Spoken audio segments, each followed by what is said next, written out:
حضور فرماتے ہیں یاد رکھو تمہارا کیا خیال ہے کہ میری یہ شفاعت پرہیزگاروں کے لیے؟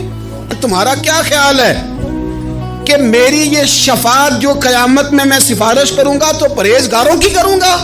حضور فرماتے ہیں نہیں، میں قیامت میں گناہ گاروں کی سفارش کروں گا۔ حضور صلی اللہ علیہ وسلم فرماتے ہیں قیامت کے دن اللہ تعالیٰ انبیاء کے لیے نور کے ممبر بچھائے گا، ہر نبی ممبر پہ بیٹھ جائے گا، لیکن حضور فرماتے ہیں میرا ممبر خالی ہوگا۔